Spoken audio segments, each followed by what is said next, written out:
Welcome to PlayPSVR, the podcast. We want to welcome you to our 2019 special where we're going to review last year in PSVR. And right off the bat, Alex, I want to do something special here. So Christmas and New Year's just passed, obviously. And Alex and I got each other some gifts. And so, Alex, how about you tell the people, what did I get you? Adam got me a gamer juice. He sent me $1.99. I don't know why he sent me $1.99. He sent me $1.99 so I could get this gamer juice that I'll talk about later. Adam is great. I got a $2 gamer juice. That's fantastic. Thank you, Adam. I hate you. I hate you with a passion. That is not what I got him. I bought him 100-foot robot golf because it was vastly underrated, and it's not a perfect game, but it's hours of entertainment, and I think it's a pretty good game. So I got him a legitimate game. It was a good game. And then let me just show everyone and describe to everyone what Alex got me. So I got this in the mail, and I pulled it out, and first thing I looked in here, and I was like, oh, what is this? A urine collection bag. And I was like, that's unique because I have my own urine collection bag called a bladder. And then I pulled something else out, and I looked at these things, and I know those of you listening cannot see. Those watching the video, you can kind of tell here. So it's a little blue, I don't know what the heck it is. And I was like, what? Did he get me a condom holder? Because that's what it looks like. It looks like a holder for a condom. And then I opened it, and I took it, and I was like, what the F is this? And then I was like, what is this? It's a condom-looking thing that you put over your penis, so it's a self-catheter. And it's an external catheter. I'm currently working to try to find new sponsors for the podcast. I'm thinking VR. What is going to be a game changer for VR? Talking about long sessions of Skyrim, sitting there for 4 hours, 5 hours. You got to go pee. You don't want to lose tracking in your headset. We're talking about the external easy cath. You strap that bag to your leg, strap it to your waist, just like you would anything else. Maybe strap it to the cord. There we go, Sony. You strap it to the cord with the clip. And then you got to pee. You pee, baby, and you just let it all go out. And you don't need a prescription because this is not an internal catheter. It's an external catheter. Adam, I want you to know there are various sizes. I wanted to make sure that it fits, so I got you the smallest one I could find. There's a nice little ruler. I don't know if it came with it. It's a penis measuring ruler. You can measure circumference and length, etc. Did that come with it? Oh, I didn't get the penis ruler. Well, what? I think you can. I'll send you to the website. You can print one out. Everybody, I can't give you the information yet because I haven't solidified who the sponsor is going to be. I don't want to give free publicity, but just let it be known. Be looking in the future for PlayPSVR branded external catheters. We're coming straight to you, straight from your bladder, right down to the side of your leg or hanging off of a clip. Adam, have you tried it out yet? Here's the thing. I really wish that everyone could see this and how stupid this is. It literally, you look at it, it looks like a condom. And then you put it on the head of your penis, and there's like a little power tab, I think they call it, and it's on the head of your penis, and you literally pull it over your shaft, and then it just sticks there. And there's this little, it looks like a plunger on the tip of where your penis head would be, and that's where you connect the urine collection bag. What is this? Where did you find it? Why did you give it to me? This is going better than I ever could have imagined. Adam, I want you to use it, and I want you to test it out. If somebody's going to sponsor us, they got to know that we support the product. I need you to test it out. I need you to play PSVR for 5 or 6 hours, get a full bladder, and then get in on the session, and then let it go, baby. You got the bag, you got the catheter, hook it up, and let it fly. There's so many of these. What? You don't use the same one every single time, Adam.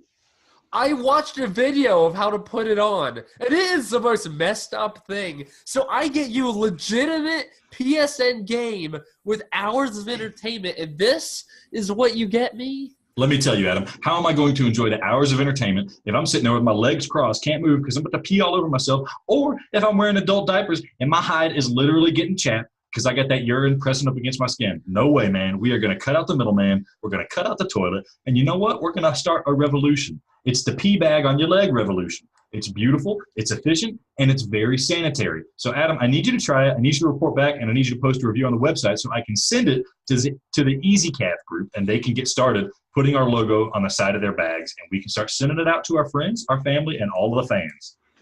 You know, screw you. That's what I think. Alex got me this, and I've been waiting for it, but I've had it for 2 days. I didn't tell him that I received it, so this is the first time that he's actually seen the product and seen me with it and known that it did, in fact, get here. I think I just found the penis ruler.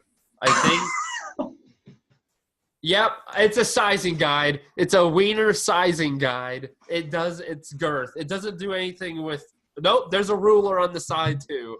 Yep, that is a penis sizing guide. Well, there it is, folks. What an idiot. Anyhow, back to some actual PSVR. So that's how my Christmas went. Yeah, Merry Christmas. Merry Christmas, Adam. Ho, ho, ho. I hope you appreciate it. Screw you, Bo. Okay, speaking of urine, I wanted to do our favorite gamer juices of 2018. And if you remember, I told you my favorite soft drink was Ale 8. And so after work today, I went to 5 different locations to try to find me some Ale 8. I was unable to find it because it's so exclusive, like Kim Kardashian's titties. But instead, what I had to get was something called Squirt. And I don't know what it is. It's Mexican. It looks like Sprite. Yes, tastes like a squirt of anal juice. I want Ale 8. This is the worst gamer juice ever. This isn't my gamer juice of 2018. I want Ale 8, dang it. But that's what I got. I got Squirt tonight. I got Squirt. It's going to run through me. I'm going to use my external catheters in my urine bag, so I'm not leaving. All right. Well, my gamer juice for 2018, favorite gamer juice for 2018, and it's kind of a send-off, is the Killians. You know, I drink in a couple of the episodes we did, and I think I'm going to have to tone down on it. And 2019 is a year of rebirth and of health and of new things. And so tonight I'm not drinking Killians. We're going to say goodbye to Killians for a little while. We are going to say hello to Protein 2.0. So I'm laying off the energy drinks and stuff like that too. You know, we don't want to get too ramped up. We got to keep ourselves healthy for the future because VR is only going to get better. So I'm going to build up the muscle mass. You guys know me as the buff member of PlayPSVR, and this is a protein-infused water. Now, I don't think I'm going to gain much mass, but it says it has 15 grams of protein, and that's more than I get in most meals that I eat. So that's kind of embarrassing. So I'm going to drink, I'm going to drink 10 of these a day starting today. So Protein 2.0. This is mixed berry flavor, so we're going to give it a quick assessment right here. Adam hates it when I open it live, but let's do it live. F it, we'll do it live. It tastes like berry-flavored water. It's a little bit too sweet. That's okay. I have a backup. Talking about healthy, I make soda water at home. You can't see it, and I poured some orange juice in it because we are going to get out all of the germs. We're going to get that vitamin C boost. We're going to take out the toxins, and we're going to come into 2019 real hard, ready to rock, ready to party nonstop, and we're not going to let our immune systems get us down. So that's my gamer juice for 2018. And what I'm starting off 2019 with, guys, it's going to be a healthy year. It's going to be a rowdy year. And we're starting it with all of our muscle and all of our strength. And we're going to start it with catheters on our wieners. That's right. So quickly, let's cover some of the games that we've played this week because we have a lot of, not awards, but we have a lot of reviewing to do in 2018 for this very first segment. And then in segment 2, we are bringing some of our fan favorite guests that we've had in the podcast.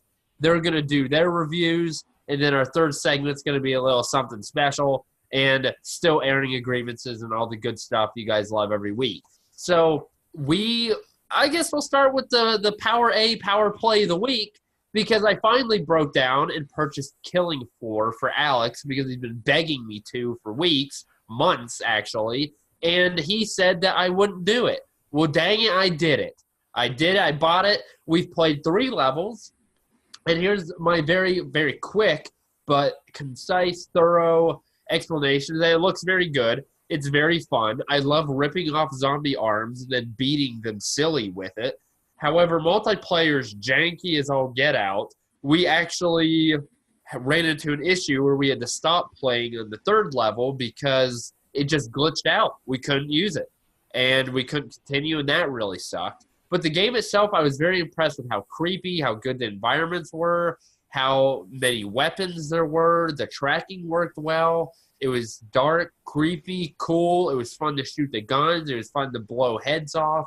The bullet time was great. The difficulty, I think, was right where it needed to be, where it wasn't too easy, but it wasn't so hard that, or at least not so hard yet, that it was miserable to play. So far, I really wish they would fix the multiplayer, and I'm surprised they haven't fixed it yet since it's been released for so long. So I'm going to assume that's not going to get fixed. That's a bummer. But other than that, I like the game. Yeah, it's a really awesome game. The move controller implementation is great. You know, you're dual-wielding pistols, you're dual-wielding knives. You can punch the enemies. You can grab an axe and axe the enemies. If you have a shotgun, a two-handed weapon, you got one move controller on the trigger, another move controller racking the shotgun. Or you get a sniper rifle where you're holding it and then you shoot it and you got to take it out, pop out the bullet and crank it again to shoot it again. You got to bring it up to your face and scope. It's really, really nice and polished. In single player, multiplayer, like Adam said, we had some glitches. Honestly, I want to say it might have been Adam's internet bringing us down, but we're not going to go there. I don't want to blame it on Killing Floor entirely. Adam's the loser in the situation, but Killing Floor is our power play of the week. If you like it, go out and get it. I think it was like $15. Well worth it at that price, wouldn't you say, Adam? I haven't made an assessment yet. Okay, well, Adam is very stingy and Scroogey in the holiday season, so we'll see how he feels about that. It's but probably Adam, because I have an external catheter on my penis head. Yeah, you got all the time in the world, and you don't want to waste it on games that are subpar. But Killing Floor is not subpar. Have you played anything else this week, Adam, or should I go into my gluttony of games that I've played? You quickly do your gluttony of games. We got stuff to get to. So we had a special shout out. Somebody commented to us, Ranger Man, asking if we were going to review Warbots. Guess what, man? Because of you, I went out. I dropped $9 on Warbots because I was kind of hyped for this game. It looked like it was going to be Real Steel in VR, and I cried at Real Steel twice. Yeah, Hugh Jackman, Robot Boxing, made me cry twice. Anyways, moving on. I dropped $10 in this game, and let me tell you, it is a POS. The way this game controls, it is a traditional 2D fighting game.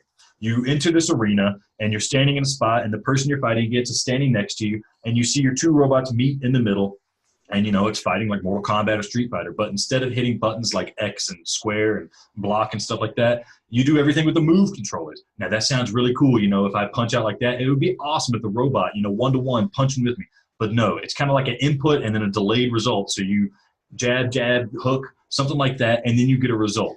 It sounds interesting, but what sucks is that the jab doesn't reach far enough to hit the opponent. So the robots naturally walk towards each other. There's no input you can do to make them walk towards each other. So they walk towards each other until they're close enough, apparently, to fight.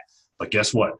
This point where they stop walking is not close enough to land a jab or a straight punch. You have to do this goofy hook that barely registers half the time, and that's going to take so much time. And really, the way you fight in this game is you have to drop combos. How do you do the combos? Well, you would think, like any other fighting game, you can memorize the combos. There's like the handful of punches you can do, and then you're going to get a combo. It's going to be nice. No, that's not how you do it in this game. In this game, it will randomly decide how to do a combo. You'll look down at the floor, and there will be a monitor telling you what series of punches to do, like a left punch, a right punch, a left uppercut, and a right hook.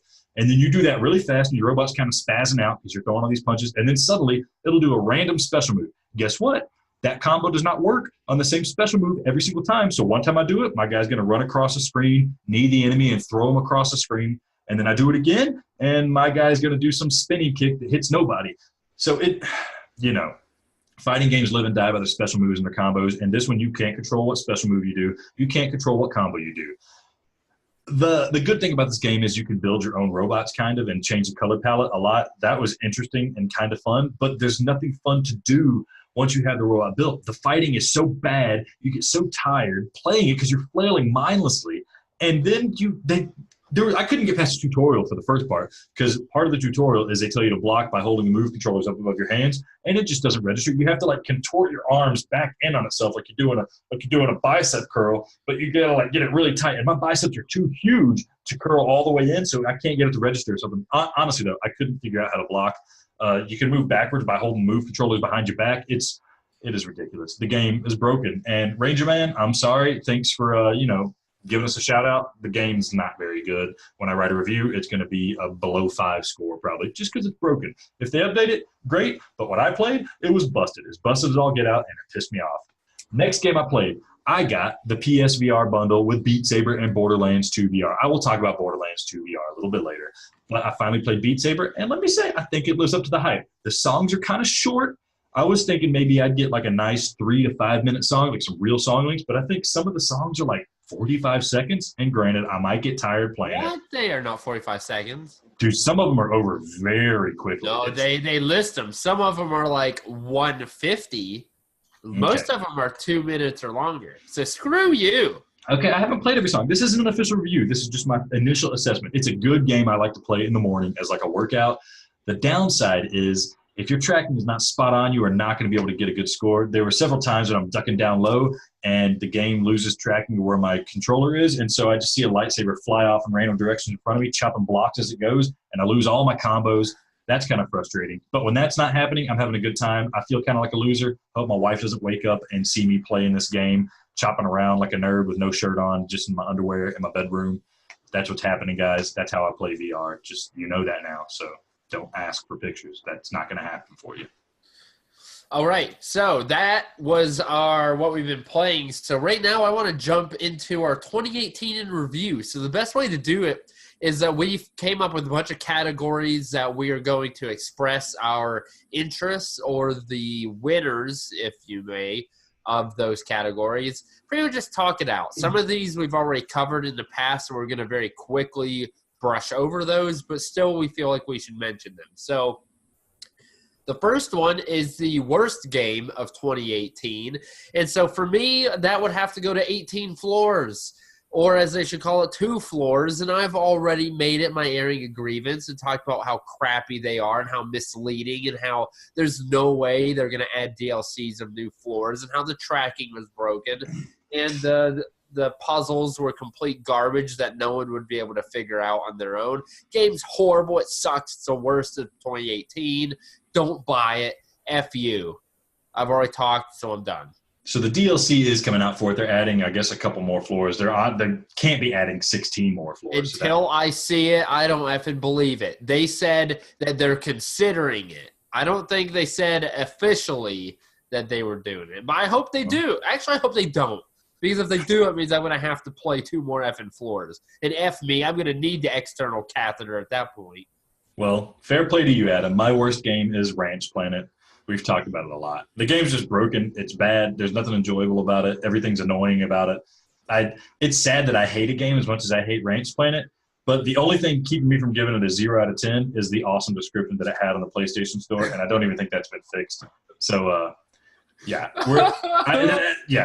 Worst game, 2018. Easy, by far. Moving on. Oh, you got a comment? Yeah, I was just going to say, if you didn't listen to our previous podcast, the Ranch Planet description on PlayStation Store is absolutely wrong. It's not even remotely close to what the game is about. I'm going to leave it at that. Listen to a previous podcast or just go to the PlayStation Store, look at it, see the description, and laugh at how poor. Oh, my. It's hilarious. I love it. I love it. Okay, let's move on. Yeah, moving on. Up next, we have the most surprising game of 2018. I'll go first in this one. And like I said, I'll talk about Borderlands 2 VR.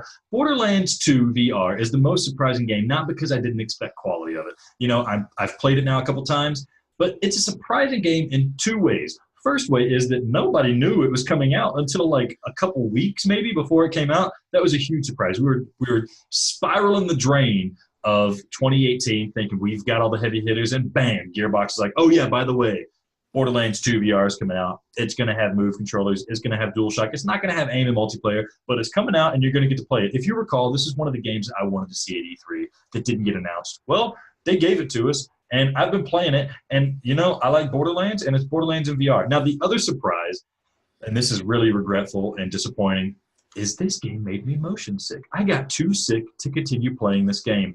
Now, I ragged on the guys for not having VR legs, and, hey, I drank a Killian's, and that's partly why I'm not drinking the Killian's anymore, is because I don't want to be, you know, VR sick when I play these VR games. It's going to be a lot of water for me from now on. I'm going to need a catheter pretty soon. So I can play Borderlands 2 VR for about 8 hours nonstop. It's awesome, shooting, loot, and gunplay. I got to fix a few things. You know, pointing at some of the stuff is kind of difficult. I might try playing with a controller, see if that's more comfortable. But it's Borderlands in VR, And if that excites you, then you should get excited and you should go out and get the game. It's a good time. It's a great surprise. Adam, tell me about your most surprising game of 2018. So mine would actually have to be Zone of Enders, or Zone of the Enders Mars. And this is because after seeing what the game is actually about, it is something that it shouldn't be a game that I like. It's a lot of anime. It's a lot of cutscenes. And it doesn't utilize the VR aspect that well. And so everything lines up for me not to like it. But yet, I really enjoyed the game. It was very lengthy, which I enjoyed. I was like, okay, I don't want these short, 2-hour games. That was a good – I forgot. I don't want to lie and then have the VR grid tell me, oh, it's not that short, and then I have to play Stunt Kite Masters again. So I'm not falling into that trap, VR grid. Get out of here, fun. Anyhow, so it was a good lengthy game, and it was just really fun. It was somewhat of a button masher, but you just destroyed robots or wherever the F those things were called. I love the name Jehudi, wasn't it? Jehudi, yeah. I love Jehudi. It reminded me of Djibouti, which sounds like booty, which is a butt, which I love that. So that's great. Comes from. Wow, you ruined it. But, yeah, it's like I really was surprised how much I liked it, and that's why, it's surprising. It was really good. I think it's an underrated game people don't talk about. If you have yet to get it, once it goes on sale, check it out. I definitely wasn't disappointed, and I don't think you would be either. At worst, you would be like, okay, I got my money's worth. So for me, that's pretty surprising. So next, we're going to do the most underrated game of 2018. So what's that for you, Alex? So the most underrated game, I think it got good scores and stuff, but I feel like it's underrated in public perception. And that game is Ballad to Blood. I think it came out around the same time Firewall Zero Hour came out. So it kind of got overshadowed by a lot of the hype involved with that game. And I understand why people were hyped about it. But Ballad of Blood is a game, we get so many VR games that are broken when they come out. They're missing vital elements, and they're not, there's something, these games would be good if they just had this one thing fixed. Ballad of Blood came out of the gate. It worked beautifully. It was a fully realized game that you could play with move controllers and dual shocks, and the mechanics were interesting. And the gameplay itself was interesting. The objectives and the way you move through the game, the whole premise of it being like a reality TV show, it's just awesome. It's an awesome game, and it doesn't get the credit it deserves. It's a fantastic title, and I don't hear enough people talking about it, and I feel really bad for Tribe Toy. I hope they got the accolades that they wanted, because I really enjoy this game. I really enjoy it. We need to talk about it more. Let's just keep talking about this. You know what? Forget the rest of this episode. Let's talk about Ballad of Blood, Adam. What do you think about it? Well, I haven't played it. I think it's an interesting concept, and with that, I'm moving on because I'm not going to listen to you. You probably don't even have a catheter on right now. So my most underrated game is actually Dark Eclipse, and that's for multiple reasons. Number one is it's just a straight-up good game. The only MOBA to date, I believe, on the PSVR, and it's just really fun. The strategy, and it's obviously multiplayer, but you can also play with the computers. There's tons of characters to play as. It really is strategic. It's not just like one of those tower defense games like Corix or Animal Force. It's something that you really have to judge on when to attack, when to retreat, when to level up, how to level up. And if you make one mistake, depending on what part of the game you make that mistake, you may be screwed. But it's just fantastic. Second, it's free. Come on. It's free. I've played that game for hours, loved it. It's free for me. It's free for you. They keep putting out more and more content. For Christmas, they just put out a second batch of new characters. So granted, some of them you have to play a lot to get enough coins to buy, or you have to actually pay for them if you don't have the patience to actually play the game that long. But the game itself is free. It's just, if you haven't played it, seriously, great graphics, fun gameplay. It's a little hard to understand right off the bat. They don't have the best tutorial, but again, it's free, and you could probably watch other videos and read, user reviews and things to figure out better how it plays. So that's my most underrated game, and it almost wasn't even close. So that's what I'm sticking with, baby. All right. Yeah, my most. Oh, that was underrated. We already did that. Out of blood. Well, loser. Sorry, I was thinking about having to go use the bathroom soon. I wish I didn't have to think about going to the bathroom. Adam, let's move on. We have the game we have forgotten about. The game that was total hype, and now no one mentions it anymore. Adam, you want to lead us off with that? Sure. So mine would have to be Moss. If you remember in the beginning of 2019, everything was Moss. Quill was the mascot of PSVR. It was everyone got on their knees, took off their external catheters, and just went to town on their partner because Moss was the greatest thing in town. Now, you don't hear Jack Whoop. I haven't heard anything about Moss. I don't see Quill. I don't hear about Moss being as one of the best games in PSVR anymore. All that talk about Moss defined PSVR, and it's a system seller. Well, here's the thing with those games. Astrobot came out, and now Little Astro is the new mascot of PSVR, and Astrobot is a top dog, and that's the system seller, and that's the game you want to play.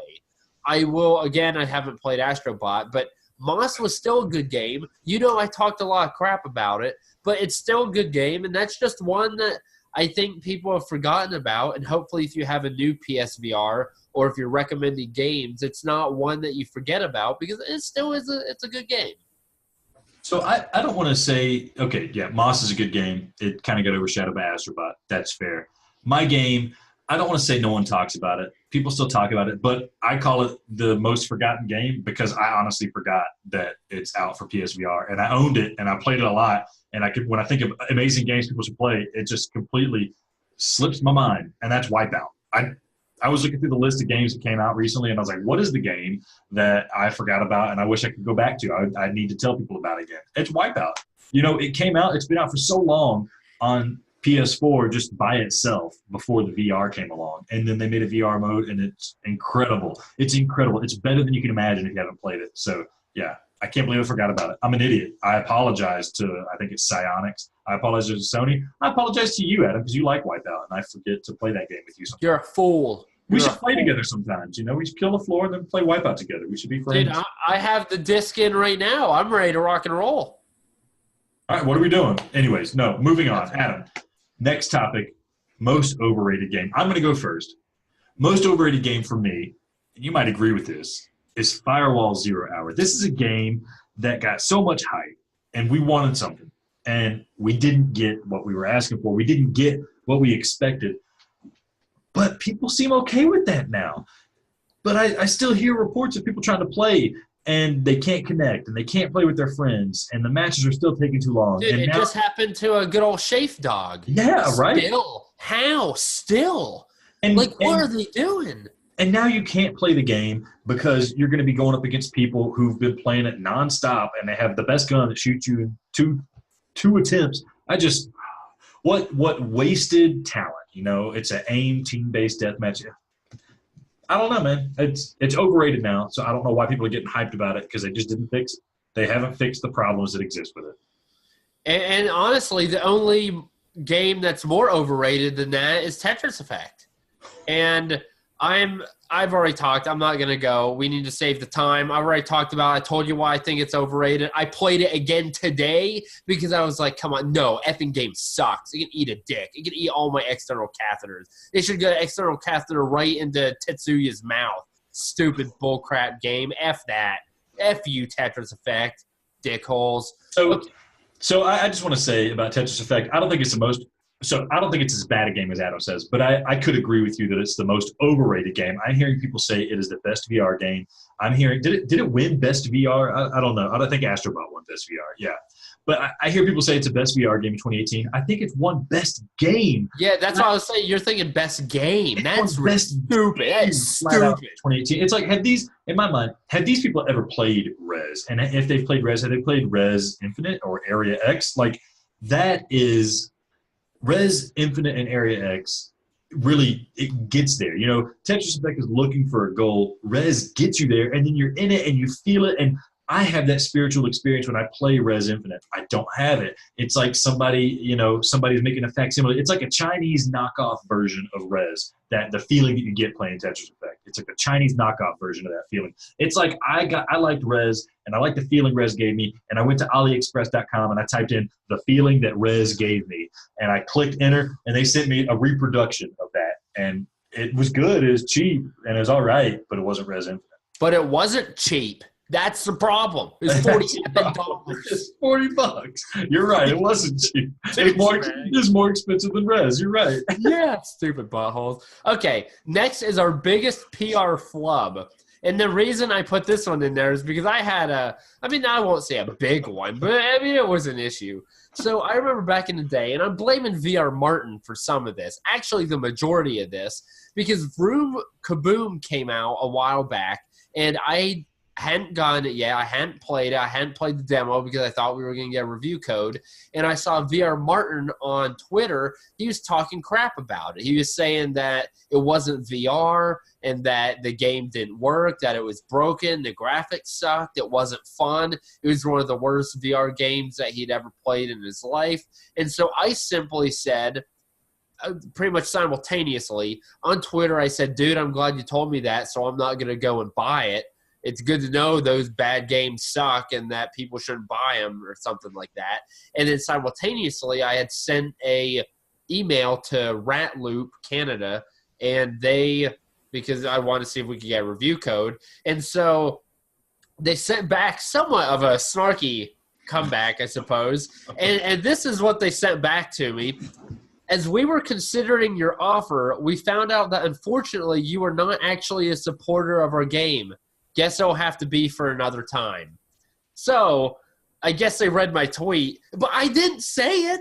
I just said, thanks for letting us know that it's bad. And then the biggest kick in the balls was freaking VR Martin didn't put on the VR mode. That's why it wasn't in VR, because he didn't have an F in VR mode, dude.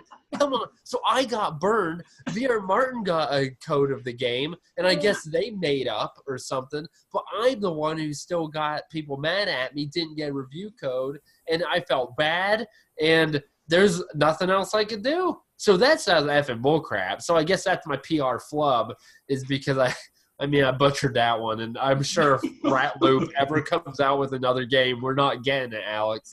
Well, so we're going to have to buy it. I will say that if ever there was a game to get turned down a code for, I think VR Vroom Kaboom is the game. It came out. There was a free version of it that came out, and you could almost play the entire game free, and it was bad news, man. It was not fun. It was frustrating, and it was annoying, and I definitely did not want to spend money on it. It was just rough stuff. My biggest VR PR flub, and I don't even know if it's our fault, but I just think it's kind of funny. I want to bring it up. We keep getting comments on the website. People thinking that we're actually Sony. We got one recently. It was hilarious. So if you get offended by this dude who sent it to us, I'm not going to name your name, but somebody sent us 2 scathing comments yelling at us because we keep releasing puzzle games. We keep releasing puzzle games and platformers, and he's like, Resident Evil was great. And Wipeout was great, but you don't release any more new games. People think that we're Sony for some reason. It doesn't say Sony on our website. I mean, we're PlayPSVR.com, but it's not like I don't know how people get to our website thinking that we're Sony. And that's not the only one. We get so many comments, people just like talking to us as if we are Sony. Listen, I would love it to be a part of Sony, especially making a podcast for Sony. So if you hear us, let us do it. But it's just so funny. People chewing us out for not having the games that they want in VR. We don't make them, man. We just review them. I mean, thanks for coming to the website, and maybe we're doing a good enough job. You think we're real. It's just great. I love it. And it's a PR flub, and I'm sorry, but it's great. There we go. Yeah. Yeah. Oh, yeah. This is here. I just think it's so funny. I love it. Here it is. Enough of the puzzle crap. Enough of the bad graphics. Resident Evil 7, brilliant. You went through some of the other games that said was really good. Give us some quality and stop with the crap. Just saying, I love PSVR, PSVR for life. And then a second email was sent, and it said, where are all the superhero games? Wolverine, Superman, The Flash, etc. We want to be superheroes. Harry Potter? Anything. Just saying. Flying, X-ray vision, lifting cars. I love it. This isn't making fun of this guy. I love it. So The thing is, the games he's describing, they exist. You know, Just in Time Incorporated, Megaton Rainfall. These things exist. The things he's wanting to do, you can do. And they're not even the expensive games. And there's a Flash game out there. There's a Justice League game. You can play as the Flash. It's out there. Oh. It was so good. I loved it. I asked him if he would join us on the podcast, so I hope that he will, because essentially it was an airing of grievances in an email form. And I was like, dude, please join us. And so I'm hoping that he will. We love it. I love it. Okay, so we love that, and we also love when we get fan comments about things just in general. So what was your favorite PlayPSVR fan comment of 2018, Alex? I got a handful of them. You know, I really liked it when Capato said that we, what did he call me, a poor man's Chris Evans? You know, that's spot on. So I just like that one because it's so accurate. You know, we got some good feedback from our man Turner. I think his name was Justin Turner. I just know him as Turner. He had some good things to say about us. But my favorite was Luke. Justin Turner's a singer or something. I am sorry, Luke. You are right, Luke Turner. You gave us some good comments talking about how you like listening to us and how you know, you agree with Adam and your wife agrees with me when you're in the car listening to the podcast. I get it. Hey, you know, I'm like Chris Evans. Of course he's going to agree with me. Hope I didn't get that mixed up. But my favorite comment, and I'm not trying to poke fun, is Martine's comment. He just said, "Nice listening." And it's a little, the thing is, when somebody tries to speak English and they speak a different language, but then they speak to you in English, and it's a little bit, you know, English is a second language, there's that lost in translation thing. The thing that doesn't get lost in translation is the meaning. This dude, he doesn't speak English. He went on our English only website and he found a comment, and he just wanted to let us know that he liked listening to it. He didn't know how to say it. So he just said, "Nice listening." And you know what? It's nice talking, Martine. I love it. Thank you. That made me feel so good, just knowing some dude from Denmark is just dropping this awesome comment on me. How do you know he doesn't speak English? Maybe he doesn't speak English great. I don't know. Maybe he does. It is nice listening. If he does speak English great, wonderful. I don't care. His name's Martine, and this is awesome. And I also love when we typed in his name and it said Martich. That ruined it. No. That actually is what he put on the website. No, I know that's how his name is spelled, Adam. Just when we looked at the video, it pronounced it incorrectly. Oh, I see. Now I know what you're talking about. Okay. So mine was actually from a Ben Burnett. Holy crap, F me. But he had commented on a few things before. In one episode, I think it was after we had done our worst PSVR games for the system, and we were all riled up and we were angry. He said, "This is the funniest podcast I've ever heard. I was crying the entire time. Adam and Alex are my new favorite duo, and this has become my favorite podcast ever. I love it." So we love that you love it, Ben. Thank you for the kind words. And for everybody, that just made my day, because when I get angry, I don't want to burst blood vessels or have to use an external catheter, but sometimes I do it for you. I may be doing it right now because I just drank all my squirt, and I'm squirting a little bit right now, if you know what I mean. Okay, moving on. So, Alex, let's talk about the game that you had the most fun on during your first playthrough. And I'll give an example of what I was going for so you can come back and hopefully understand what this means. So, for example, for me, Drunken Bar Fight, the first time I played that game through, I absolutely had a blast. It was hilarious. It was broken. It was stupid. It was unrealistic. It was an absolute blast. I loved every second of it. I was laughing like a freaking hyena the whole time. I loved it. I had never laughed so hard in a VR game, or actually any game ever. And so I loved it. But the reason it's here, and it's not, obviously it's not that great of a game, and the replay value is borderline 0, so it's not going to make any top game list for me. But the first playthrough was the most fun that I had in any VR game. So now that you know kind of what I was going for, what would be your answer for the most fun first-time playthrough? There's a lot of games that when you play through in VR, you kind of get that experience once, and you're going to go to the well again. You're not going to get the same experience again. It's not going to feel as magical. I didn't go for a game that I played and I enjoyed, even though it was kind of janky. I went for a game that when I played through it the first time I played it and I understood what was going on, it was really exciting and hilarious and charming, and that is Just in Time Incorporated. Now, the game's kind of puzzlish in its element. Like, once you figure out how to get past a level, you can kind of do it, and it's not a big issue. But the first time I played it and I realized how the time mechanic works and what they were going for and just how the game worked with the whole slow motion, you're teleporting around and you're making stuff happen. It was charming. It was creative. It felt ingenious at the time. And it was something we didn't expect in VR. And playing through it again, you're not going to get that first wash over you with each level of the magic that this game presents. Luckily, it's not a terribly expensive game. It was my first fun playthrough. First time playing, it was the most fun game I had, I think. Nice. All right, so if you were to choose one game in 2018 to recommend a first-time PSVR user, what would you choose? So this is the easy answer for me would be Astrobot. And, it got so much accolades, and it's so easy to play for gamers because it uses the DualShock. And anybody can figure out how to make that little guy run around. And regardless of your taste on games, you see that little robot, he's cute as hell, and you just want to be friends with him and hang out with him. So it's Astrobot. I could put anybody in Astrobot, and they're going to love it. Except for you, apparently, Adam. But what is your game? What are you going to make people play begrudgingly? It's got to be To the Top, dude. To the Top made my spine tingle. It made my leg shake like a hound dog in the frost of night.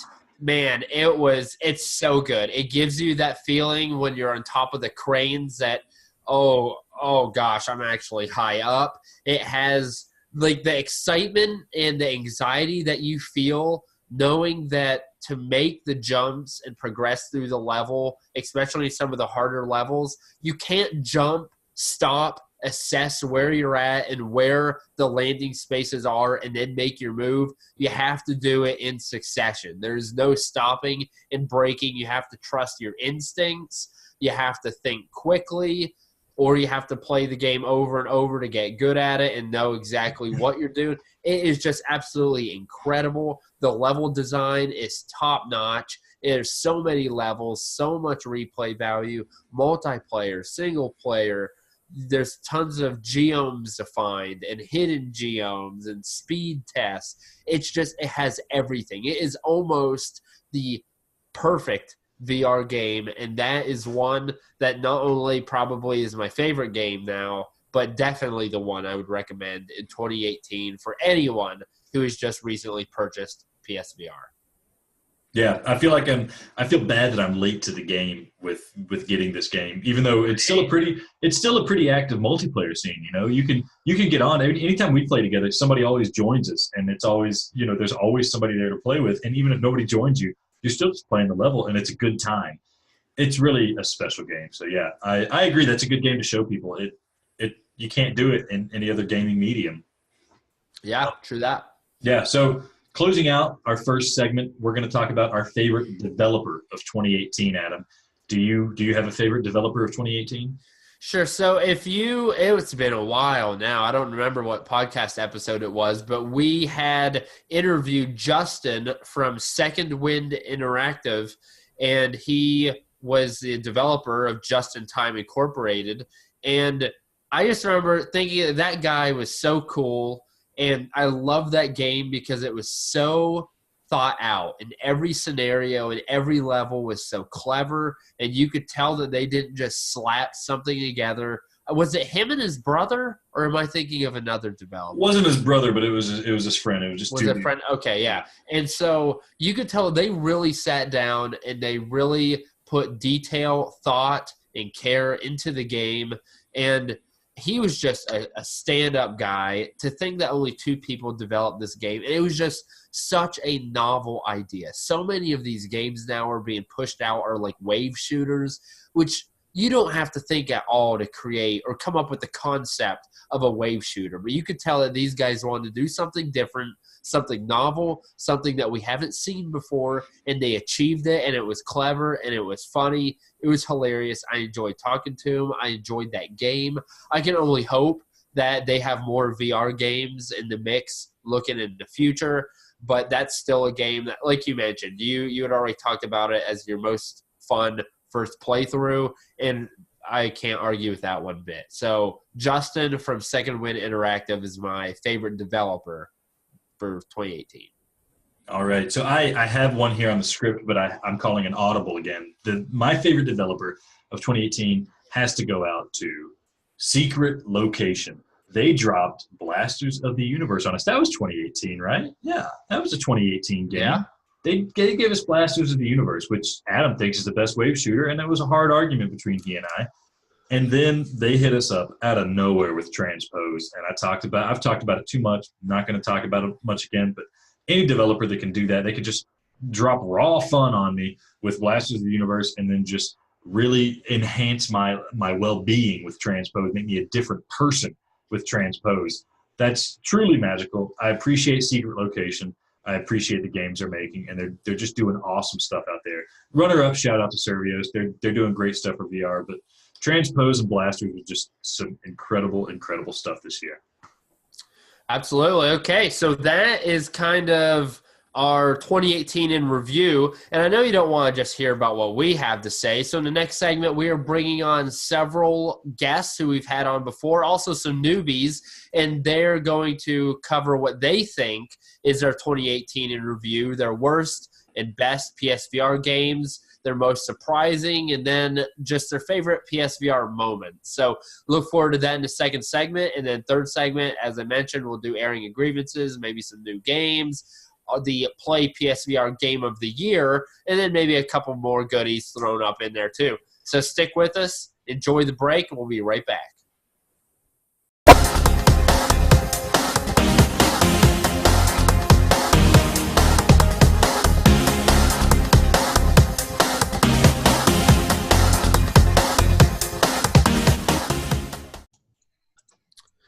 Welcome back to Play PSVR, the podcast, segment 2. So this is a special segment because we were having 5 of your favorite guests who've come on our show cover 2018 and their experiences with PSVR. So first thing we want to say is bear with us. This has been a logistical nightmare, getting 5 people, 5 different recordings, 5 different external catheters. It's a mess, but we got it. We have it online. We're going here, and our first guy right here is Solo from Solovision. Dude, so glad you could join us. Thank you for spending time with us. How are you doing tonight? Oh man, I'm great. Thanks for having me. I appreciate it. It's always fun. It's always a lot of fun. We have good times here. Yeah. It's good to see you, man. You're looking good. It's nice to see you again. Yeah, I stopped so for the camera. I knew this was coming. So, but yeah, I feel good. Fantastic. Okay, so both of us know Will from ThatGuyIs Will VR, and so because I knew that you knew him so well, Will sent his answers to the following questions: worst PSVR game, best PSVR game, most surprising and favorite PSVR moment. He sent us that via email because unfortunately he's unable to be with us tonight. So I'm going to read you Will's answers, and then you could just go ham. If you want to tear him up, feel free. We can make fun of him. He's not here. When you're not on the podcast, you get made fun of. That's what happens. This is what happens. So that's where we're going to go. with. So I guess let's just get started. So that guy is Will, his worst PSVR game. And this is specifically and exactly what he said. Out of the games I've played, VR Apocalypse. It's an overpriced piece of junk that only annoys you while playing. Huh. So that one I actually haven't played. So I haven't heard good things, but I haven't played it. Yeah. Well, okay, so I've seen a lot of gameplay. So I saw Brian from Without Parole play, and I did actually see some of Will's gameplay on that as well. I'm actually surprised that was his pick, though. Mostly because after watching everybody or anybody play Boxing Apocalypse. You said VR Apocalypse, right? Yeah, you said VR Apocalypse, right, yeah. VR Apocalypse, which is very different from Boxing Apocalypse, which at the very least, at least in VR Apocalypse, you can move from one spot to another at the very least. Yeah. And then if you're encountering an enemy, you can back up rather than a multiplayer where you are face-to-face, just trying to punch each other right there. So yeah, I'm a little shocked. I'm a little surprised. But at the same time, I haven't played it for good reason. Looks like crap. So I don't know. Good point. All right, Will, you're 0 for 1. So, okay, so Will's best PSVR game of 2018 would be Wipeout. He said they almost chose Astrobot, but Wipeout never gets old. It's always intense and loads of fun. Okay. So I agree with that statement. I don't agree with the placement, though. Okay, so I just released in PSVR games of 2018 video. Wipeout came in number 10 for me. Don't get me wrong. It's a great game. Absolutely loved it. But I don't know about first place and Astrobot. No, thank you. It made the top 10 list, but I think it was like 7. I think it was number 7 for me.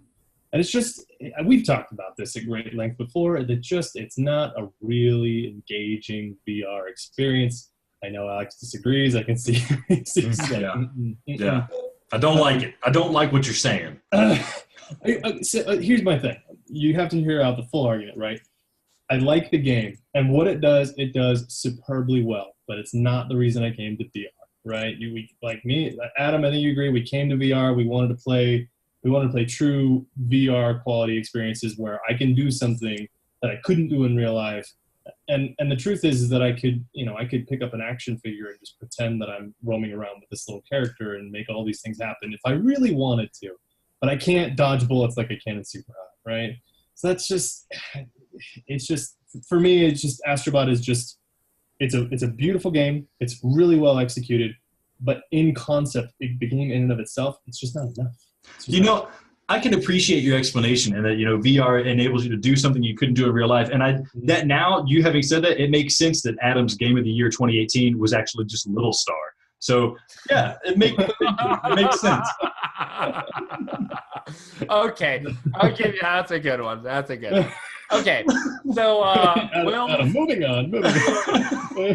Will's biggest surprise of 2018, this one surprises me, is he said Tetris Effect, which he claims is amazing. He doesn't care what Adam says.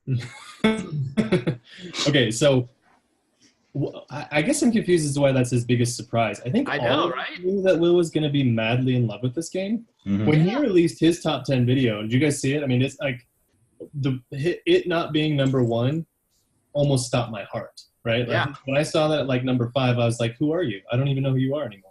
I know, right? He owns. I don't know. He's like I don't want to say he's on top of the leaderboards, but he's pretty high up there. Pretty high up there. Yeah. He's pretty good at the game. Yeah. He's not bad. He's decent. Let's not talk about that. Yeah.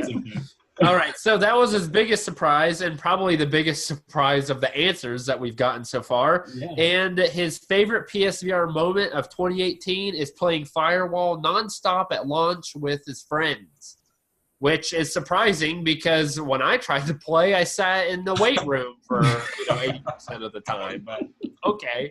So that's why it's surprising for you. Okay. So I got Firewall. When did I get Firewall? I got Firewall on the anniversary sale, right? Because it was like $10 off. I was like, I'm never going to get a better deal. And then, of course, it was $9 for Black Friday, right? So I really shot myself in the foot there.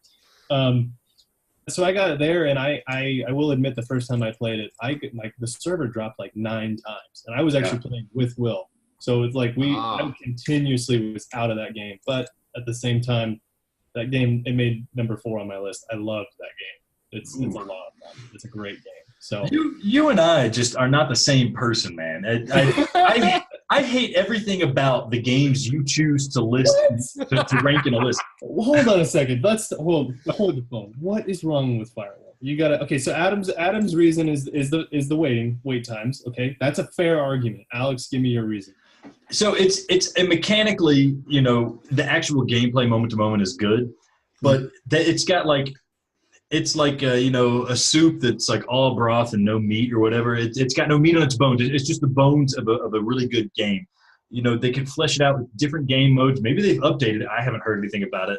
The time that you spend playing the game compared to the time you spend waiting is so like waiting is 80% and the playing is 20%, and they could really speed up the game. And then the biggest thing is Will said that. He loved playing Firewall at launch nonstop with his friends. The hilarious thing is it was literally impossible to play with your friends at launch because if you made a group and you tried to play together, it would disconnect you every time. Right. So the game was broken. We're still hearing reports that it's still broken. It's got so much promise, and if they fix things and polish things, maybe add a gameplay mode, maybe add a map, and maybe do something about the fact that if I haven't played it for 100 hours, I'm not going to get anywhere progress-wise. I mean, there's things you can tweak to make it a lot better, and they haven't really done it. So that's my problem. at least there's been talks, and I'm not sure if this actually comes from the developers or not, but I know that there's been talks about them adding different game modes. I do agree, though. That was actually one of my complaints when the game came out. I was like, okay, so it's one mode. There's no campaign. There's just really nothing. Like, I can't do this unless I'm playing with friends. And then let's be honest, VR suffers from online multiplayer. So, it was a huge risk, especially at that price point. So I completely agree with you. I will say I think that the wait times have gotten significantly better, at least from what I've heard. I never experienced the beginning wait time, so I can't say that for sure. But I'd say when I'm playing on average, even with I actually played last night, and even with the, I had a couple of issues with the lost connection to the server. Even with that, I think my average wait time between matches is anywhere from 1 minute to 2. And, the matches are anywhere from, let's be realistic. They're 5-minute matches at max, because that's what they're timed at. So they're anywhere from 5 minutes, depending on how long. So I would say that right now, going from where you're saying it's 20% playtime, 80% wait time, we're probably closer to that 50-40 mark, maybe even 50-50 depending, but I would say probably 50-40. So it's gotten better. And the truth is, I just love using the aim controller, you guys. It's just much better than that. There's magic there. Yeah, you're right. There's magic there. And it's just feeling tactile like that with 3 other players, especially if you know them pretty well. It's just an amazing feeling. So I don't know. It's tough. I agree. Once the truth for me is this, in 2019, when we see games like Battle X come out, when we see Zero Caliber, Zero Killed, those games, in my opinion, are going to probably knock Firewall kind of off the charts a little bit. I think it'll still be around, but I don't think we're going to be as interested, honestly. And we kind of have game ADD right now. Everyone's hopping from game to game to game to game to game. And I think it's going to be the same thing. Firewall's had a long standing because they've mastered the aim controller. I think that it's going to change in 2019. I really do. So. All right, so let's move on and start covering your answers to these games. So we ripped Will a new one. So now we won't make fun of you to your face. We'll wait till you leave, then we'll make fun of you. But Perfect. Tell us, what is your worst PSVR game of 2018? So my biggest letdown, my worst game for 2018 was Arc Park. Hands down. That game, I was so oh God, I can't even tell you, the childhood wonderment that came over me when I saw that trailer, which was a complete carbon copy of the trailer from Jurassic Park, but in a VR environment. I was so flippin' excited. And then to see and to hear and to experience all the things that happened wrong with this game, holy crap. It's just, and the things that they tried to do to fix it too, it was expensive. It was so expensive. It was so expensive. What was it, $50, $49.99? Yeah. Like that? Uh-huh. Yeah, it was ridiculous. So that's probably my worst game of 2018, honestly. Yeah. All right. Good choice. Yeah. That one, that's good. Okay. Well, then from your worst to your best, I feel like I know your answer, but go ahead. Really? No, I want to know what your guess is. What's your guess? I thought you were going to go Astrobot. No? Yeah, no, not Astrobot. All right, good, because I don't think it is the best game. No. Okay, go ahead. So again, I did my top 10 video, and it came down to 2, and I think for everyone, especially this last year, it came down to 2. It was so close to being Borderlands, but it was Beat Saber. And the reason for that is that I have never had a VR game bring so many people that were completely uninterested in VR into the same room with me, playing the same game with me. I literally had friends over on New Year's Eve, and we seriously stayed up till 2 in the morning. And I think we started at maybe 9:30. We played Beat Saber the entire time. And there's 3 of us not playing. We just sit there and talk. One person's playing. We're sitting there cheering them on. It's such a community. I know it's VR and only one person can be in the headset, but it's such a community grasping game that everyone's involved. Everybody wants to play and wants to be involved. And it's amazing. I love it. I love that game. I'm going to play some after this. I love that game. Nice. Perfect. I love hearing different answers, and later we're going to hear from Develon, and we've shared ours. It's just, I love VR because everyone has such different experiences. It's so different. I really like Beat Saber, but it certainly isn't my best game. But after you talking about it, I'm like, that's a legit best game, you know? It's a legit answer. It's a legit answer. It's not my best game, maybe just because I haven't played it enough because I got it so late in the year. But I can see why somebody, as somebody who fell in love with Guitar Hero and still wants to play it from time to time. Yeah, Beat Saber is an awesome game. Yeah. Well, All right. So one last thing, right? So if it came down to it, if replay factor wasn't in there, and if it wasn't like if all of us weren't like so dead set on getting everybody else into a headset, it probably would have been Borderlands for me, just because that game is just revolutionary in my opinion. Just the way that they did it and brought it into VR is amazing. I am in love with that experience. It's just it's the matter of capturing everybody else's attention that I love, and being able to experience that with other people. It's just unmatched when it comes to any other VR experience that I've had so far. So last word. Okay, go ahead. Yeah, cool. Well, next I was just going to ask what your biggest surprise of 2018 would be. So my biggest surprise for gaming was probably In Death. It was probably In Death, and nice. I gotta be honest with you. So here's what happened with In Death. So, and you guys could probably back me up on this. Like, there's coverage for it. I remember seeing trailers for it. Everyone's talking about it on Steam and everything like that. But it kind of seemed silent on the PSVR side. You know, we had a couple of different YouTubers talking about it, but not a lot of people really engaging with this game. And I just feel so lucky that so far, you know, they sent me over a code so I could try it out. I mean, this game just blew me away. I was so surprised about how well this worked. Now, I know that there were move issues in the beginning. Some of those issues aren't fixed, but even Adam, we've talked about this. Just moving using the DS4 for this game, it really doesn't break much immersion. It's still so much fun. It's so addicting. Yeah. And that one made the list too. I mean, it completely took me off guard how good that game was. I didn't expect much from it, honestly. Yeah, I feel like we should be playing a Family Feud. Every answer he gives, good answer, good answer. All right. What's he say? Is it there? Or when he points to the board, what's he say? Show me. Show me in there. Yeah, right. Show me in there. Alex has got the better voice for that, though. He's got the more game showy voice. Thank you. I'll let Alex do this next one then, because we only have one more question. Your favorite PSVR moment of 2018? Okay, so this one. Okay, so I love this question because I have two answers to this question. So the first one, and honestly, there's sort of one is a best moment and one's a worst moment. So the first one is the best moment, and that was when the entire PSVR community attacked IGN for their poor review of Borderlands. Yeah. That was, like, talk about, like, man, I love this community, man. Everyone's just like, screw you, you're wrong. I don't care who you are. This is how it is. You guys don't even know what you're talking about. And then IGN takes it down. I mean, that was epic. It's just honest. That was epic. I loved it. Okay, so and then the worst, which is still sort of great because of how it ended up playing out. But when Blind Squirrel Games made a post on Twitter, basically with the quick clickbait hashtags of BioShock and VR. Do you remember that? You guys ever hear about that? Yeah. Oh my gosh. So I ended up watching that Twitch stream. I watched the whole thing, and I was sitting in there commenting. I was like, guys, calm down. It's okay.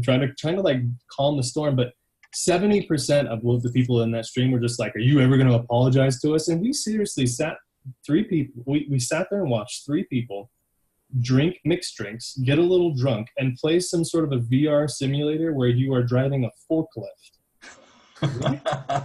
Are you kidding me? What? Like, and the reason that they put BioShock in the tagline was because they were making BioShock tales. Oh wow. my God! Oh, I didn't hear that. That's bad. That it was so bad, man. And everyone's like, and me, and again, I'm sitting here. I'm like, I kind of love this right now because it would be great to have BioShock in VR, but at the same time, I can't get over how awesome it is watching everyone in the comments hate them for what they did to bring them to their stream because they know what they did. Yeah. It was bad. It was bad.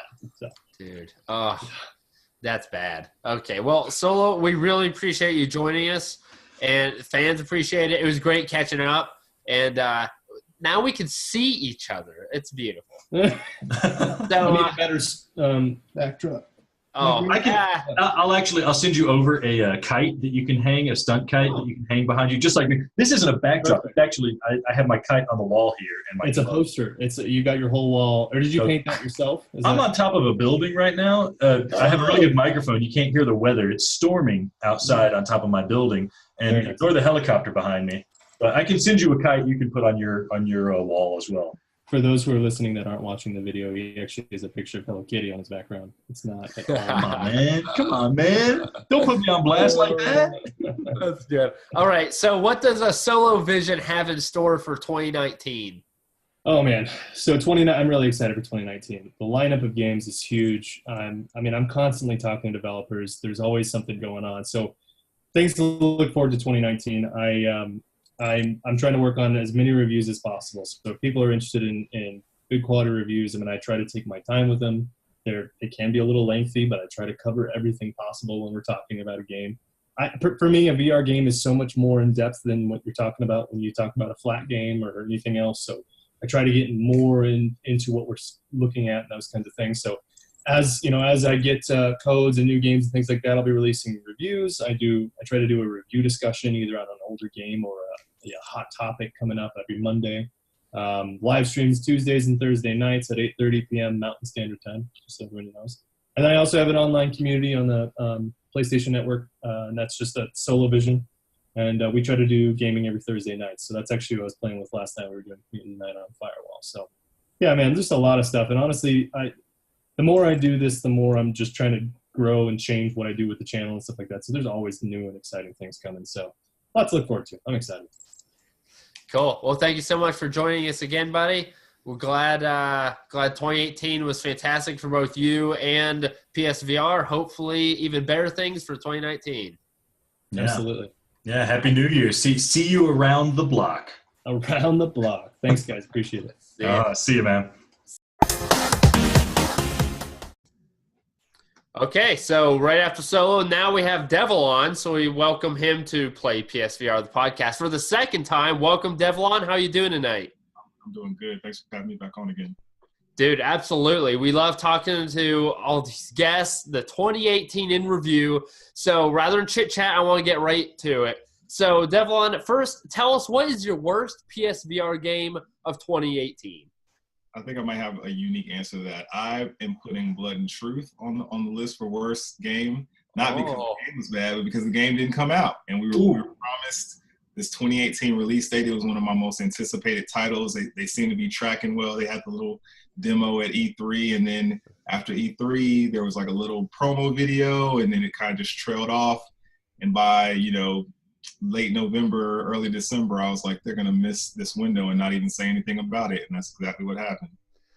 Oh, man. Dude, I like your style. They said they were going to do something and didn't stick to it, so you stick them. There you go. I like it. I don't have any problem with delays, but I feel like delays should be formally announced. You should be giving a little kind of update to the fans about where the project is because, people are invested.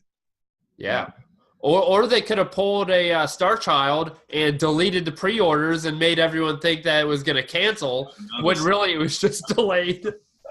What a mess. Okay, so that's your worst. I like that answer. We're not going to get that answer from anyone else, so I like it. Very unique. So what's your best game of 2018 for PSVR? I mean, hands down, Astrobot Rescue Mission. I think that when it comes to so many different levels, from animation to level design, design variety, a technical showcase for the hardware, integrating brand recognition, the PlayStation kind of hallmarks into the visual presentation of the game. There's just so many. I could talk about that game for hours, breaking it down, but I just think it's kind of a standout among the PSVR library, and it was good that they chose to bundle it with the hardware to kind of have it be one of the first experiences new people get their hands on. Did you platinum it?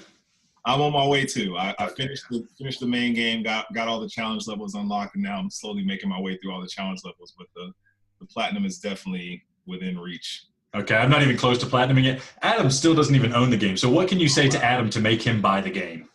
Stop playing around. There you go. You heard it from the man himself, Adam. You are a fool and you're playing around too much. Sorry, continue, Adam. All right. Okay, so your biggest surprise of PSVR. So this could be, my original intent was a game you thought would maybe be all right or kind of bad, but ended up being one of your favorite games. So what would that be? A hands down winner for that too. And I also think it's the best DLC release for any game this year. And it's the Wipeout Omega Collection VR update. I had when I heard this was going to be added as a free update, when you hear free, you kind of think like, okay, they'll dip their toes in just enough to give someone a little perk. But they made the entire 3 games available in full VR, which is what a bunch of people were claiming they wanted from first-party content. And there it is. I don't feel like it got enough coverage when it was released. I'll die on that hill forever, but I feel like it delivered so far beyond what anybody expected. And it's also one of the best examples of the showcases for the hardware. Yeah, I remember when I even got screwed because I heard about it and I went to GameStop to buy it. I don't know why. And I paid like $18 for it, but you can even get it cheaper now. It's so much content for so little money, and it's such a good. Is that your favorite racing game on VR? Yeah, hands down. Nice. Yeah, speaking of pack-in games, like Astrobot's getting that great treatment. We got all these pack-in games.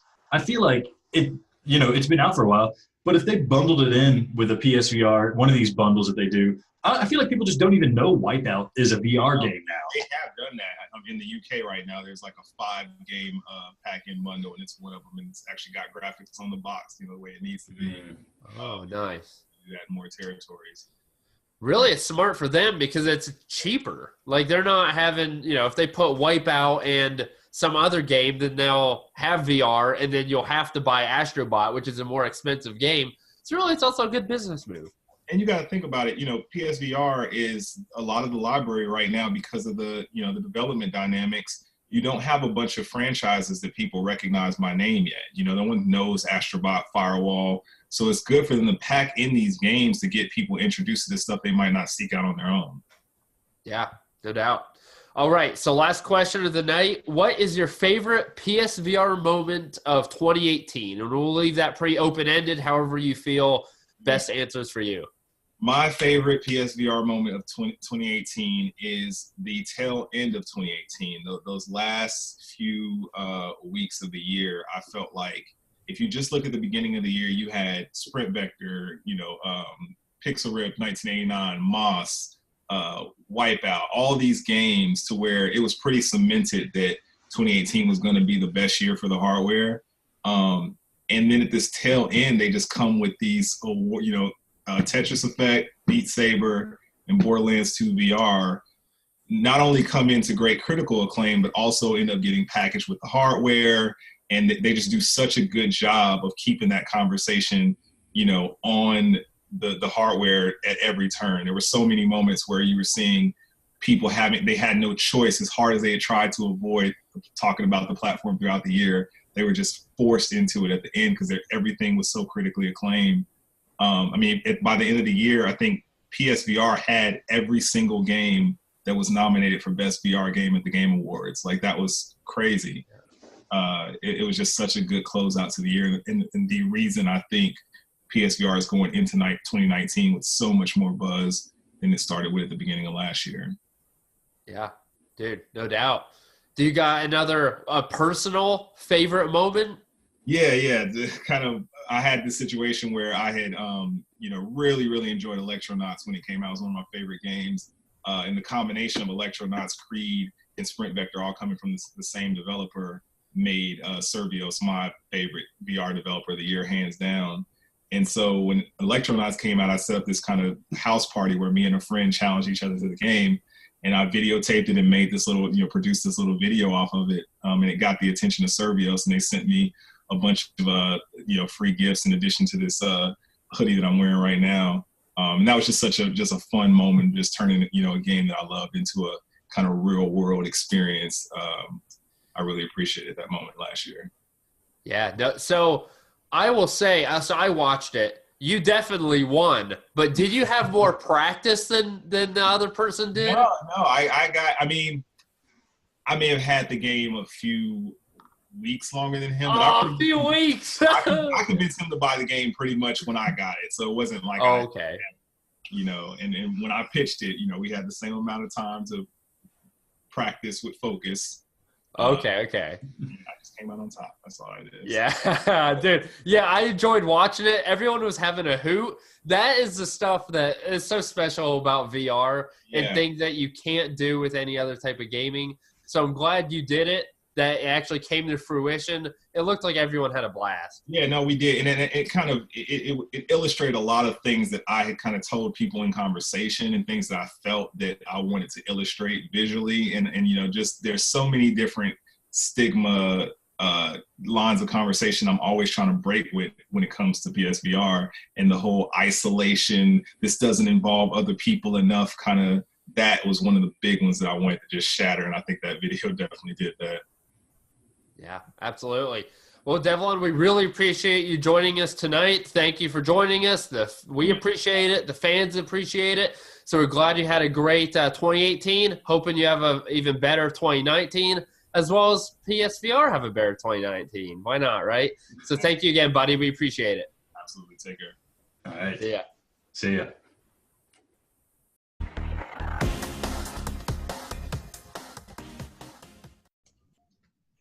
All right, so we are back. Now we are with Taryn. We're on a roll, Alex. We're talking to everybody up in here. Taryn, you haven't been on the show before, so we appreciate you giving us your time. How are you doing tonight, my friend? I'm doing pretty good. Just got a new game tonight. It was $5, trying it out. What game is it? What game? Talk to us. The Just in Time Incorporated. Yes, good pick.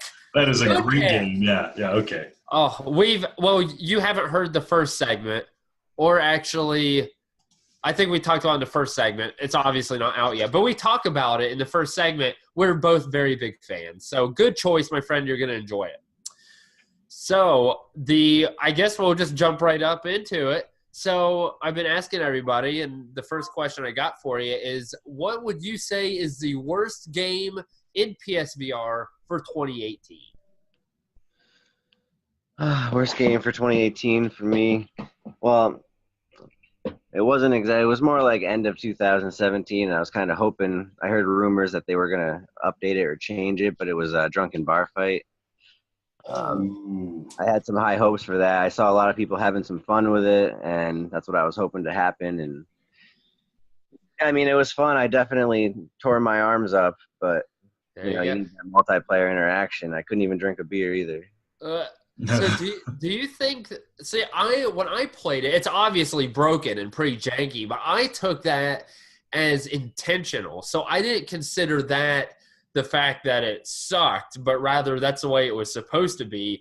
I thought it was hilarious my first playthrough. Granted, the replay value is very low, but you just didn't have a good time with it? Oh, no, I meant, like, I definitely enjoyed throwing people out the windows and off the roof, and the mechanics of it were fun. I expected it to be a little, like, janky, like you said, but I was looking forward to be able to having a friend join me, like you could see on the computer version. Yeah.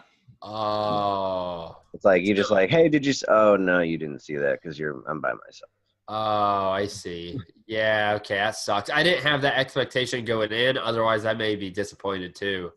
Yeah, well, that's what I saw from, PC version. So but I heard that they're going to be remaking it from the ground up for PSVR. So. Oh, wow, that'd be interesting. Yeah, that game it looked really fun. I just watched Adam play it. I haven't played it, and it seems like it could do with a little bit more design in terms of just the gameplay and what you're supposed to be doing, like the goals. But the mechanics of it seem really funny. Oh yeah, definitely. So it's fun to fart around in it. If they added a little bit more objectives and things like that, it'd be cool. Yeah, you can even role play too. Like I would pick up the cane off the ground and pretend I'm an old man beating him off with like my cane and stuff. And, yeah, like I have to beat off the women. Yeah. All right. All right. So from worst to best, what is the best game of 2018 for the PSVR in your opinion? I'd hate to jump on the wagon, but I'm going with Beat Saber for sure. All right. All right. I don't think we heard. I think a lot of people are saying that's one of the best ones. Yeah. Tell us about it a little bit. Why is it your best? Well, I'm actually a martial artist in real life. So I prefer, like once I get the patterns down, I lose the fun aspect for me. Like I prefer just the sight reading, reacting as fast as I can. Like I'll put it on Faster Song Expert to start with until I just get used to it because it's just fun. Plus maybe the lack of a really good Star Wars VR game. I don't know. Yeah. This kind of fills that void a little bit. Yeah, but you get into it, like I find myself dancing, which isn't something I normally do, but like you just kind of like it's easier when you dance, and it's definitely helping stay in shape and work out too. Yeah, nice. Sweet. All right, so we got Just in Time, or not Just in Time. We got Drunken Bar Fight is the worst. We got Beat Saber is your favorite. What was the biggest surprise in PSVR for this past year for you? I would say probably Creed, Rise to Glory. I took a chance with it. I didn't really like a lot of the reviews I read about it because you know how it is in VR. You kind of research first. Mm-hmm. You never know. There could be some game breaking aspects. But I heard people say if you're a real fighter, you probably won't like it because it seems a little non-responsive to what you're doing. But I understand. I like how they did the stamina aspect of where you can see where your hand is as opposed to your character's. So you can't just spam hammer fist someone's head over and over again. Yeah. Some of my funniest moments were in Creed PvP because you can see everyone else having the same tracking issues. Their arm stretches and wraps around their neck, and you guys are stumbling all over each other trying to. It's just funny. That's a drunken bar fight right there. Yeah. Yeah. All right, so I feel I know the answer, but very quickly, and we need to move on. But are you 12 years old, Taryn, or are you older than that? I consider myself ageless. Actually, I'm 35. Oh, all right. Well, so you could definitely take Alex because I don't know if you knew this. I don't know if you're a common listener, but Alex got his butt whooped in Creed by a 12-year-old. Maybe he was 8. I don't know.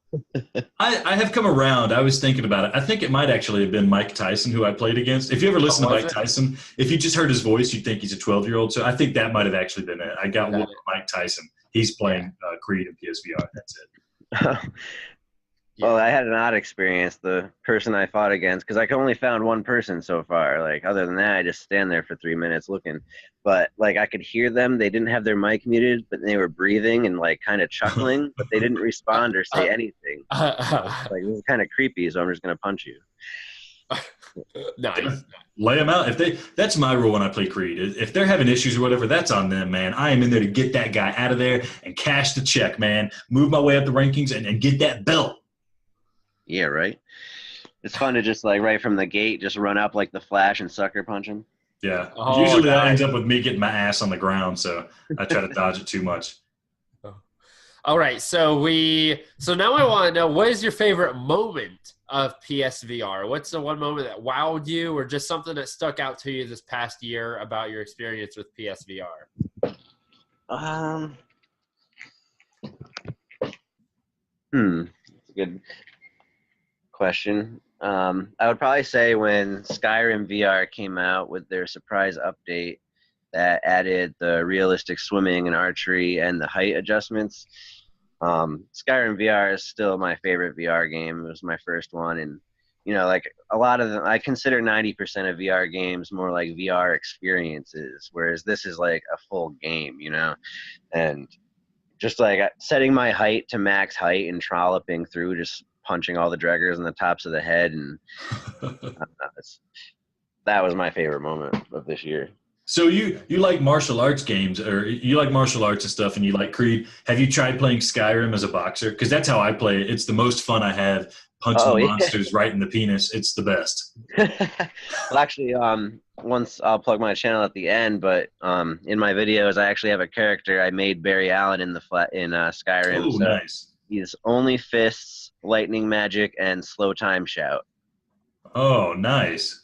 See, I've tried to make the Flash in multiple games, and I always screw it up because I'm not creative enough. So I need to watch that and see what you've done with it. Well, there you go. Yeah. Nice.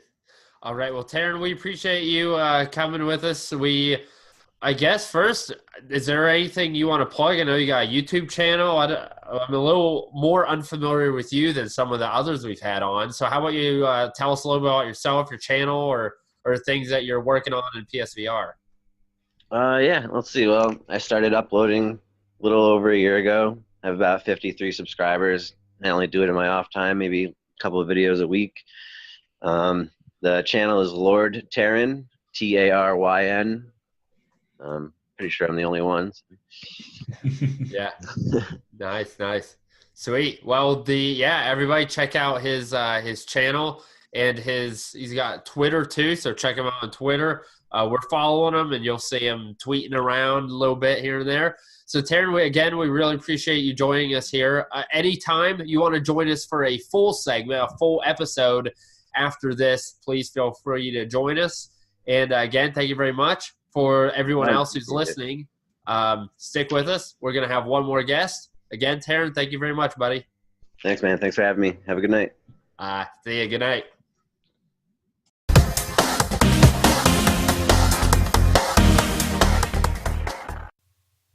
Welcome back to the podcast, guys. Unfortunately, we were dedicating this time slot for Flag from Helix VR, but unfortunately, something came up in his schedule. He was unable to meet with us today, so we regret to tell you that unfortunately Flag won't be joining us, but we still had 4 fantastic VR guests, so hopefully you enjoyed those. At this time, I think we're just going to take a break, head into our third segment where we discuss our airing grievances, the PlayPSVR Game of the Year, and a bunch more fun stuff right there for you. So thanks, hold on a second, and we'll be right back with PlayPSVR, the podcast.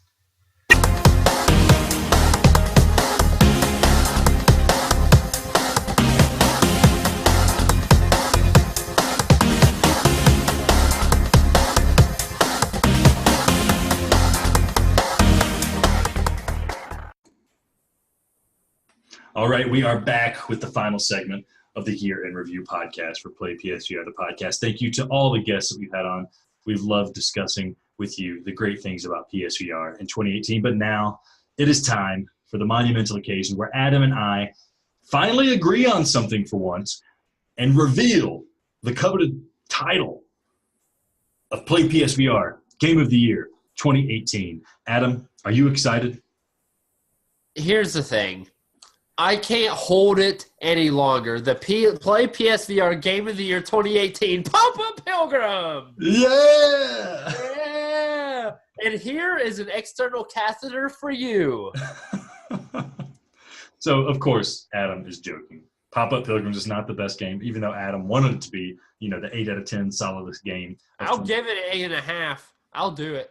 And before I burst your bubble, it's not Cold Iron, even though Adam swore up and down it would be. That's a good game. But, so we both have a runner-up here. These are games that deserve the recognition, and I'll go out with my runner-up first. There's a lot of great games. We had Astrobot, we had Wipeout, we had these wonderful games everybody was loving. But personally, when I think of a game of the year, it's a game that I'm going to realize did something special, something more special than any other game that year. You know where I'm going with this. It's Transpose. It was something transcendental for me, and it might not be like that for everybody. It's a weird pick, I know. But that would have been my personal game of the year, but it is not our PlayPSVR Game of the Year. So my runner-up is Transpose. You've heard me talk about it at length. You're hearing me talk about it more. Adam, how about you? What is the game that you had jockeying for this position as your Game of the Year in 2018? So my runner-up would be the Persistence. And this is a game that between our winner and the Persistence, Alex and I, we discussed, and it was a tough call. Definitely a tough call. If you listen to our podcast much in the recent future, Persistence for a while has been my favorite game in PSVR of all time. I think I've already talked in great length and why it's so incredible. And it really is. I still love it. However, not only is our Game of the Year the obviously Game of the Year, but it has also probably surpassed. It is now my favorite game in the PSVR. Yeah, I can agree with that. Persistence was a wonderful piece of software, and there's hardly anything I can say against it. I would have liked Move integration, but it doesn't suffer from not having it. And it's a really complete package. It's really, really technically sharp and crisp. It's terrifying, and it just works. Right out of the gate, it was an awesome game. Right from the get-go, it deserves people playing it, and it really justifies the PSVR purchase. However, Adam, do you want to do the honors? I'm going to do a little drum roll here. You can announce the PlayPSVR Game of the Year 2018 is... To the top! Woo! To the top! We got to get to the top because it is, the game is absolutely incredible. I've telling you, it is hours and hours worth of fun. One of only 3 games that I've platinumed, and of the 3, that is the one I most enjoyed platinuming. So many levels, so many gems to find. The hidden gems are fantastic. The people developing the game, especially when the game came out, they still go on Twitch and talk to people. The level design is better than any game that I've seen thus far. Astrobot would maybe be the one where level design could take it one by one. I don't know. It'd be tough. But it's just, it's so freaking great. And there's one of us who probably hasn't even beaten the entire game yet, have you? I've gotten a very far way into the game. So I need to say that there's a handful of reasons why this game is better than the other games that one would want to compare it to. You know, Astrobot is a magnificent platformer. It's got this incredible charm to it, and everybody fell in love with it.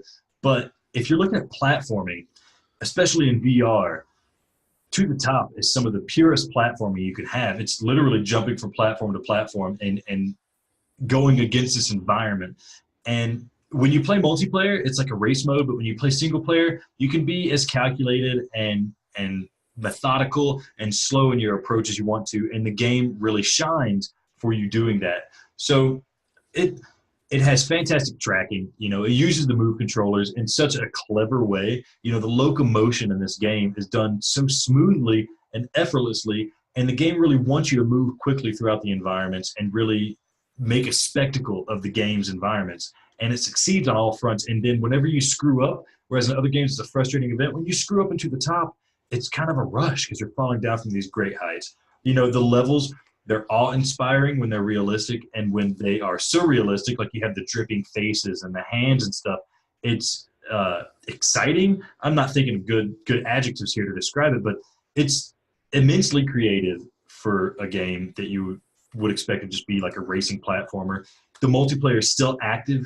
It's still lively. You still get people joining your games, and you can still have a good time. The multiplayer is competitive, but you're not getting in each other's way. It's a time trial, but it's continuous. And so there's a clever integration there. And it's something that really can only be done in VR. And we're so fortunate to have it on the PSVR. I can't think of anything I'd want more in a VR game than what To the Top has to offer. You know, a story would be good, but it's not necessary here. You don't need that. Well, there is a story, and it's perfunctory, and it's not cringy, and it's not embarrassing. There's fun unlockables. You get cool new hands. It's completely customizable in an amazing assortment of a variety of ways that you can customize the game, even down to the tilt of your hands and things like that. It's just a fantastic piece of software. Hats off to these guys. It's just wonderful. Adam, do you have anything else you want to say? I think you summed it up. Absolutely. If you don't have the game, please do yourself a favor and go buy it. It is outstanding. I love it. It has the highest replay value of any PSVR game that I have on my system. And we've summed it up. It's fantastic. Go get it. Go get it. Also, go ahead. I just want to tell the Electric Hat Games, that's the developers, right? Electric Hat Games, yeah. I want you guys to be looking in your mailbox. We'll be sending you a PlayPSVR branded catheter to reward you for being our Game of the Year 2018. So be on the lookout, guys. Gals, I'm sorry, I don't have anything for you, but just take comfort in the fact that the men at the studio are going to be comfortable when they're playing these long sessions, these long gaming sessions. What were you going to say, Adam? I was going to say that I'm ready for some resolutions for 2019. That's right. It's the new year, so we got some resolutions coming at you. You know, it's time to make changes. It's time to make yourself better than you were before. Adam, do you have a resolution for 2019? So my resolution is that I play a lot. We both play a lot of subpar or par games. And it's hard to play them all, especially when we get big rushes. But when we get games like, for example, Guns and Stories, it was a wave shooter. It wasn't great. It was somewhat of a lengthy game. I didn't finish it. I played several levels. I played a couple hours, got enough where I knew, like, okay, I could write a review on this. I know what the game is about. I got stumped on one level, and I just couldn't keep playing it. We had another review coming. So I was like, okay, well, I got to review this. I played enough to feel good that I know enough about the game to review it. But I'm going to be honest. I'm not going to go back and finish that game. But you know what? I should, because they worked hard on it. Maybe there's a good surprise ending there. I doubt it, but you never know. I got the game. I should play it, do my due diligence, and whether it requires using 2 external catheters or not, I should finish those games. That's a good resolution, Adam. I like that you're giving these games that you think are bad a second chance. Some games can turn around in the end. VR games aren't that long, so it's worth it going through all of them, even if they're bad. Although the longer ones, I could see not playing them all the way through. My resolution is kind of part and parcel with yours, but it's kind of looking back. 2019 is a year of looking back for me, turning back the clock, making myself a healthier, younger version of myself at the oldest age I've ever been. And part of that is going to be, I want to try to get through my PSVR backlog and really knock some of these games out completely. You know, we play a lot of games and we get more games than we can handle sometimes. And I'm not giving some of the games that are worth more attention. I'm not giving them the attention they deserve. That's right, Adam. I'm talking about Conrad the Kitten. Day 2 of my diary. We're going to start right there. We are going to go through some more Conrad the Kitten. I'm going to get all the airplanes and Ultra Wings. I'm going to knock out all the missions in space. I want to try to really dive into some of these games deeper than I have before and really experience a lot of these games rather than just trying to keep up with the pace of the new releases. I feel like the listeners would probably like, we're going to be getting a lot of new listeners, I'd imagine, from people getting VR for the first time, finding our podcast for the first time. And there's some hidden gems out there that people don't know about. And hopefully me covering some of those games in the past for modern podcasts is going to help people out. At the very least, it's going to help me out and make me feel less guilty for having so many of these games that I haven't completely demolished in terms of coverage. So, yeah, focus less on the new stuff and try to hit up some of the old stuff. Adam, if we get some new games, maybe you can just cover them and do all the work, and I'll just enjoy the gameplay. How about that? Sounds good. Not. You want to know what else doesn't sound good? My airing a grievance. So here it is. It's bad gifts. Christmas just ended, and let me tell you what, bad gifts suck. I'm not a gift whore, guys. I'm not a person who wants to rain all the Gucci, Gabbana, and golden catheters and stuff on me. I don't want that stuff. But when I take time out of my schedule, I take money from my own pockets, and I think very methodically about what do I get this person? What would they enjoy? It's so personalized. I would like something a little bit of that back. And so that's what I do. I have a list. I go through everybody, and I think of what should I get them that they would really like. It's not just a frivolous, I'm going to buy them this. I don't do that. And I know what you're thinking there, listener. I know. You're sitting there like, oh, geez, what'd he do? Let me guess, he got a pair of socks. Or, oh, my wife bought me a tie, and it's not that.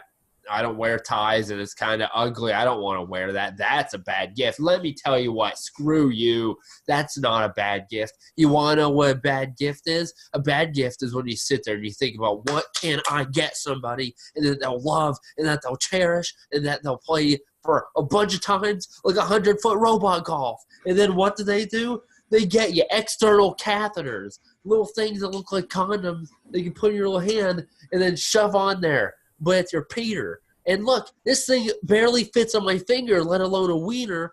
That is a bad gift. So let me tell you what. You freaking people that think that you have bad gifts, you're a fool. You're stupid. And here's a challenge. Here's something I'll do for you as a listener. If you actually think that you have a worse gift than what Alex gave me, he hyped it up. He knew it was coming.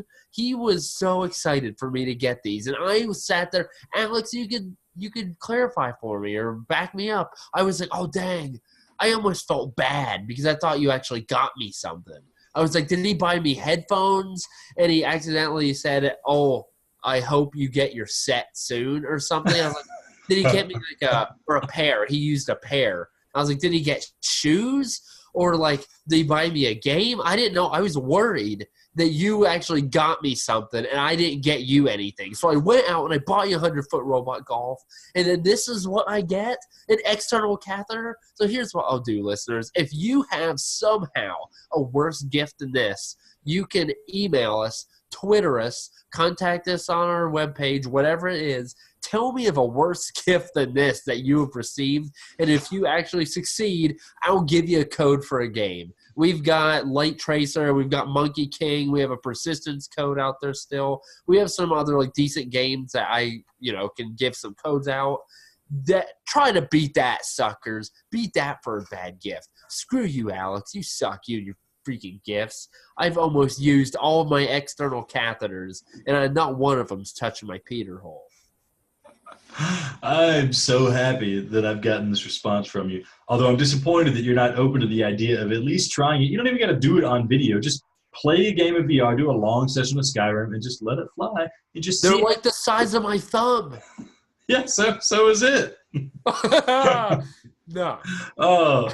No, to be fair, I didn't try to hype it up to Adam. I just said, hey, I'm sending you a gift. It's coming in the mail. I hope you can get it. They told me they shipped it. I won't tell you what it is, but I'll just say this. It's a game changer. And is it not a game changer, Adam, to be able to play VR and go pee without having to stop the gaming session? It changes the game. It changes the game. You're a fool. You suck. I didn't see it coming. I'll give you that. I couldn't have guessed this in a million years. Didn't know it existed. Well, I still am in disbelief at this. I am dead serious. I'm going to contact the company and see if we can get some PlayPSVR branded easy catheters, send them out to the fans if they want them, sell them, at a cheap price. We're not trying to make too much of a profit here. Finance the website a bit. Anyways, moving on to my airing a grievance, and it's a classic airing a grievance, you guys. I don't have much to be upset about in the new year, but here we go. Let's see if I can get this right.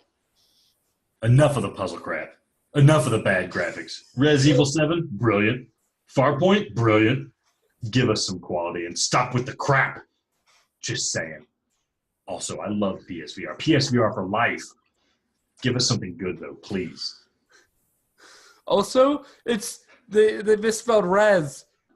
They put like Res Infinite, not Resident Evil. They were combined. For those who don't know, that's the comment somebody left us thinking we were Sony.